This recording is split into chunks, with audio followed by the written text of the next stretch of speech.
YouTube channel official iNews dan nyalakan lonceng.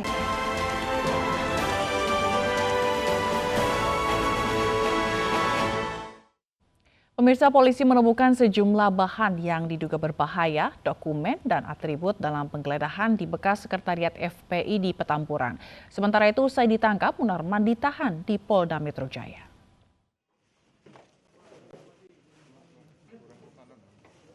Usai penangkapan mantan Sekretaris Umum FPI Munarman Selasa sore, polisi menggeledah bekas sekretariat FPI di Petamburan, Jakarta Barat. Sejumlah barang bukti yang ditemukan antara lain berupa atribut FPI, dokumen-dokumen, sejumlah tabung berisi serbuk yang mengandung nitrat tinggi, serta beberapa botol berisi cairan kimia jenis TATP yang biasa digunakan sebagai bahan peledak. Dalam penggeledahan di kantor sekretariat Ormas terlarang tersebut ditemukan yang pertama adalah atribut ormas terlarang yang sudah dilarang pemerintah. Jadi beberapa atribut terlarang. Kemudian beberapa dokumen yang tentunya akan didalami oleh penyidik Densus 88. Kemudian beberapa tabung yang isinya adalah serbuk yang dimasukkan di dalam botol-botol, yang serbuk tersebut mengandung nitrat yang sangat tinggi jenis aseton, dan itu juga akan didalami oleh penyidik. Kemudian yang terakhir, ada beberapa botol plastik yang berisi cairan TATP. Cairan TATP ini merupakan aseton yang digunakan untuk bahan peledak yang mirip dengan yang ditemukan di Condet dan Bekasi beberapa waktu yang lalu. Ini juga akan didalami oleh Puslapor tentang isi dari kandungan cairan tersebut.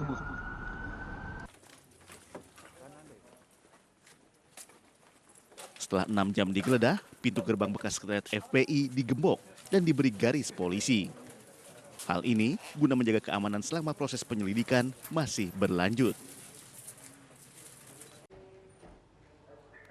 Sementara usai ditangkap di rumahnya, Munarman ditahan di Rutan Narkoba Polda Metro Jaya yang tiba pukul 20 waktu Indonesia Barat, Selasa malam. Munarman dikawal ketat Densus 88 dan digiring ke dalam ruang tahanan dengan mata tertutup. Dari Jakarta, tim liputan iNews melaporkan. Mantan Sekretaris Umum Front Pembela Islam FPI Munarman ditangkap di Pamulang, Tangerang Selatan, Selasa sore. Munarman diduga terlibat dalam aksi terorisme dalam beberapa waktu terakhir.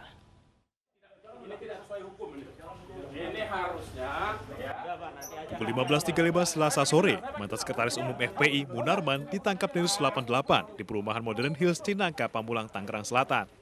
Munarman diduga menggerakkan orang lain, bermufakat jahat serta menyembunyikan informasi terkait dengan tindak pidana terorisme. Munarman langsung dibawa ke Polda Metro Jaya. Usai penangkapan, puluhan personil polisi dan TNI menggeledah bekas sekretariat FPI di Petamburan, Jakarta Pusat sejak sore hari. Penggeledahan dilakukan untuk mencari bukti-bukti penguat keterlibatan Munarman dengan terorisme yang berafiliasi dengan ISIS. Dari Tangerang Selatan, Banten, dan Jakarta, tim iNews melaporkan. Pemirsa, sejumlah aktivis perempuan HMI terlibat aksi saling dorong dengan polisi di kantor Kejaksaan Negeri Dompu, Nusa Tenggara Barat. Mereka mempertanyakan tuntutan terdakwa kasus kekerasan dalam rumah tangga yang dianggap terlalu ringan.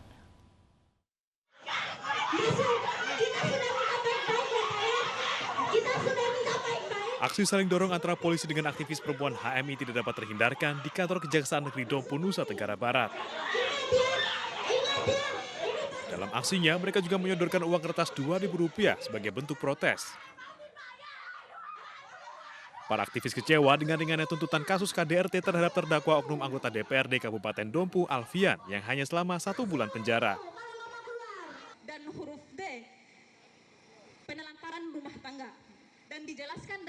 Selain berunjuk rasa di kantor kejaksaan, para aktivis perempuan juga berorasi di depan kantor Pengadilan Negeri Dompu meminta majelis hakim berlaku adil menangani kasus tersebut. Jadi yang kita minta adalah memperjelas hukum, karena pada dasarnya JPU Jaksa Penuntut Umum itu menetapkan hukuman selama 1 bulan, sedangkan tidak ada kesinambungan antara pasal yang ditetapkan pada pasal 44 itu.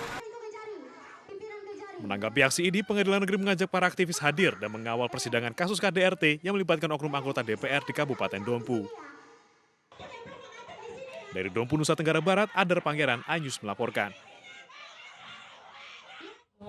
Dua pimpinan Sunda Empire bebas dari penjara setelah mendekam selama 8 bulan di Lapas Bancai, Bandung. Keduanya mendapatkan asimilasi COVID-19 namun berstatus warga binaan.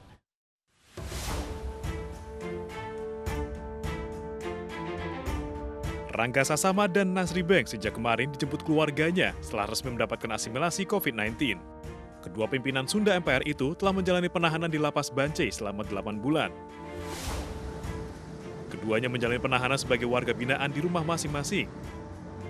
Meski demikian, mereka tetap diawasi pihak lapas kejaksaan dan wajib lapor setiap 1 bulan sekali.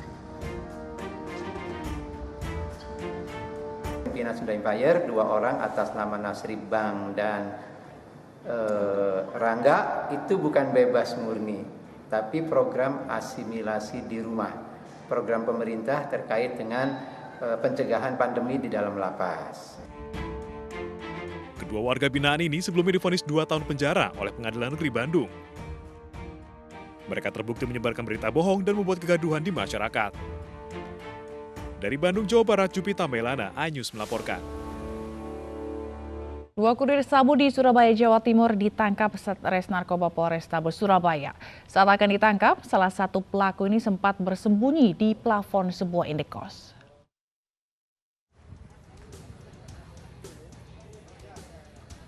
Aparat Satres Narkoba Polrestabes Surabaya menggerebek sebuah rumah di kawasan Ngagel, Surabaya, Jawa Timur.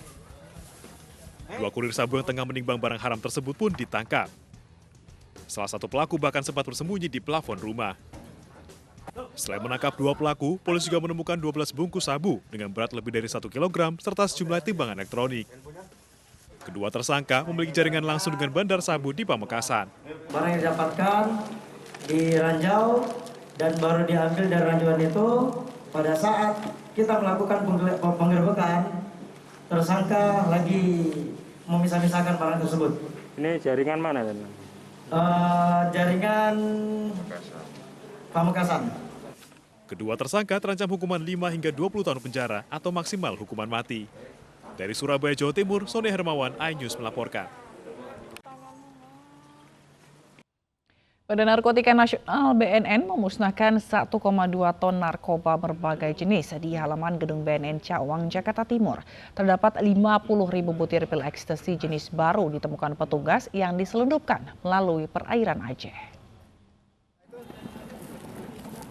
Ekstasi jenis baru ini memiliki pengaruh cukup fatal karena dapat menurunkan daya kerja otak bagi penggunanya. Ekstasi dalam bentuk kapsul atau disebut new psychoactive substance ini dinilai berbahaya karena mengandung 2 unsur zat kimia yang menimbulkan efek halusinasi dan candu bagi si pemakai. Dan dari pengungkapan 50.000 butir kapsul ekstasi pada pertengahan bulan Maret lalu, BNN mengamankan 4 tersangka yang kini terancam hukuman mati atau penjara seumur hidup.